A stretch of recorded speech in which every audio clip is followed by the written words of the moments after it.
Hey, I'm John Cannell, and today on Preppy Kitchen we're making a creamy, amazing, delicious flan. So let's get started. First off, preheat your oven to 350 so it's nice and hot, and in the meantime, we're gonna make a delicious caramel for the bottom of our pan. Into a medium saucepan, add 3/4 of a cup or 150 grams of granulated sugar. Along with a 1/4 cup of water, just pour that right over.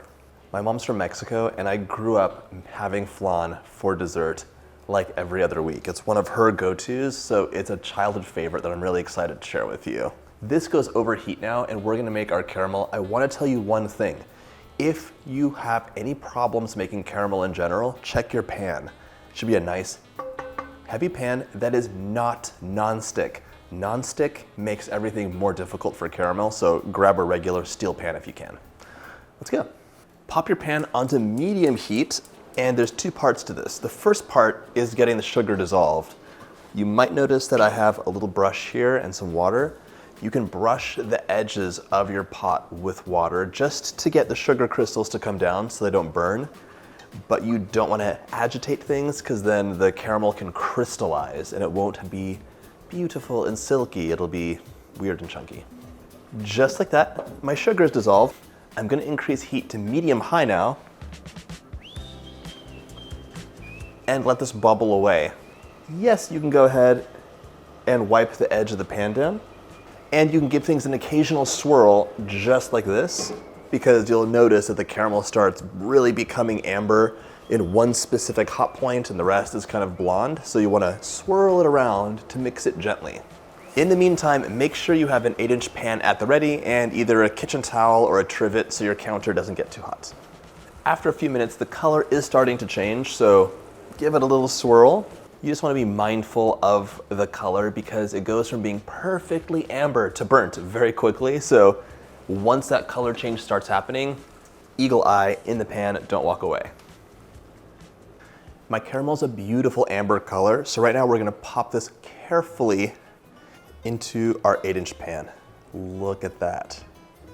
The caramel's gonna harden as it cools, but once it bakes with our custard, it'll become a delicious, amazing sweet liquid.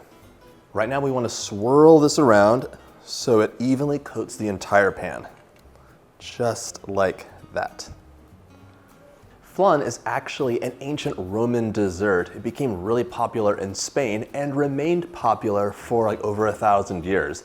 The Spanish conquered Mexico, and this became really popular in Mexico as well. My mom is from Mexico, and I think of this as a Mexican dessert, although Spanish people might beg to differ. We're gonna set this aside right now, just leave it on a kitchen towel because it's very hot.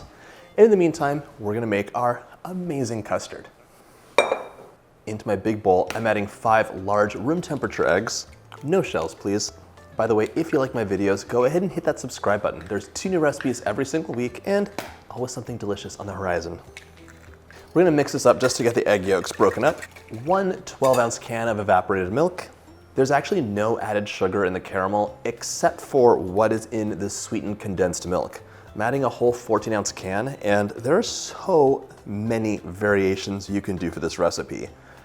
If you wanted, you could use dulce de leche instead of the sweetened condensed milk.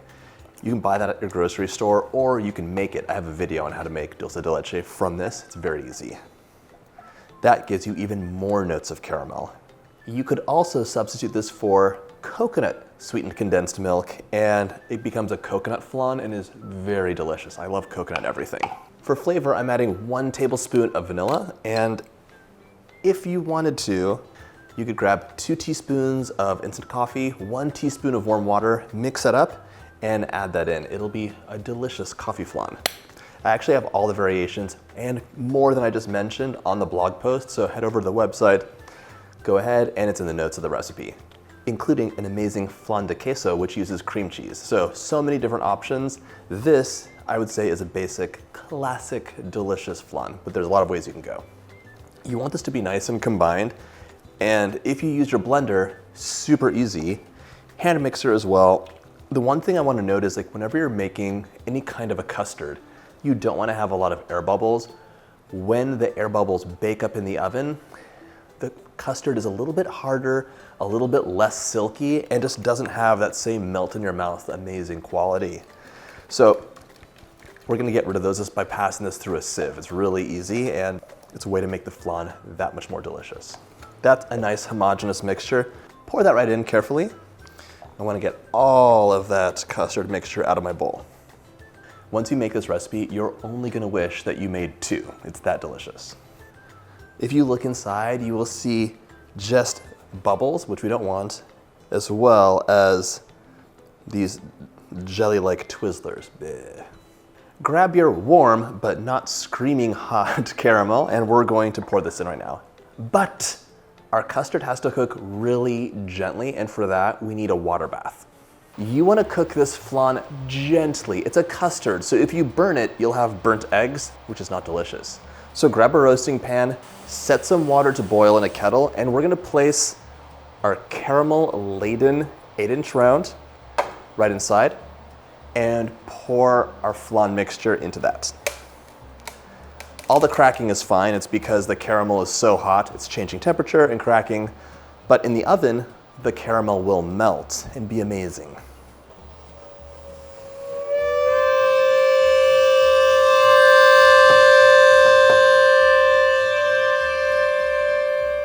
I'm the only one in this house that loves that train whistle.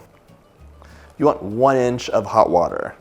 This will regulate the baking of your flan so it bakes nice and evenly and doesn't get too hot.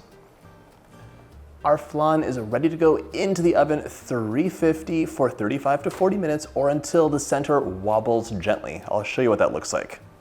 Once your flan is nice and cool, it's time to get it out. The problem is it's stuck. So here's what you have to do. Grab either a small knife or a small offset spatula like I have, and we're gonna run it around the edge just to loosen it. By the way, flan is a great make-ahead dessert. This is fine in the fridge for a couple of days, and then you can just invert it out when you're ready to serve. Okay, ooh. Some of the caramel is probably stuck to the bottom or a little bit hardened, so it's always a good idea to take your roasting pan back and then add some more hot water, nice and steamy.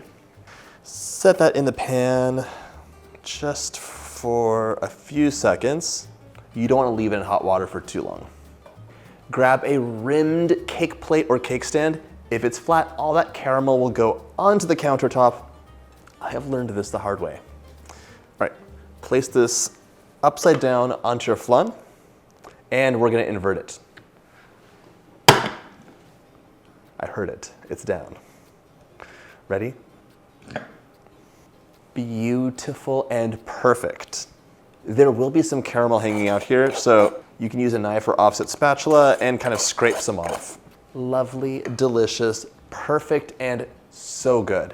We're gonna give this a cut, serve with some whipped cream and berries if desired, or plain, and just like that, it's ready to enjoy.